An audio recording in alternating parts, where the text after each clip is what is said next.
сегодняшнему заседанию Совета по регулированию реформ, когда намечается как итоговое по оценке, могу сказать, что,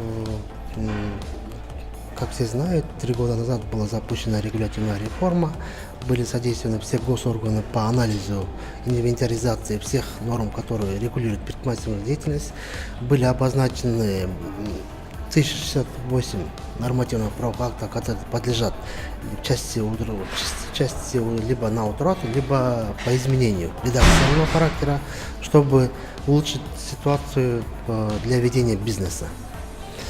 На сегодняшний день более 50% рекомендаций, которые были приняты в 2016 году, а также в 2017 году, были исполнены госорганами.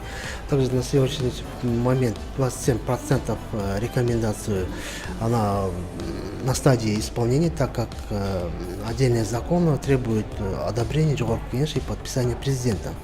Также некоторые госорганы в силу недостаточного ведения работы они запоздали и не уложили срок, и, соответственно, по ним было принято решение правительства, где должностные лица госорганов за недостаточную работу по своевременному ведению работы в данной сфере, по исполнению решения регулятивной реформы, были привлечены к дисциплинарной ответственности. И, соответственно, сейчас можно сказать, что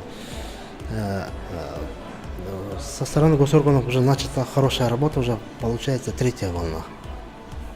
Сегодня Министерство экономики, так как является секретариатом и полномоченным госорганом по ведению мониторинга, ведет постоянную работу.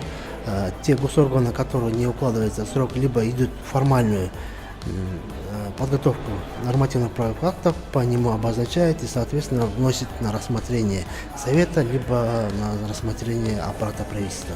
По каждому случаю, по каждым инициированным законопроектам проходит согласование, и, соответственно, мы рассматриваем на предмет того рекомендации Совета и, соответственно, по нему даем заключение.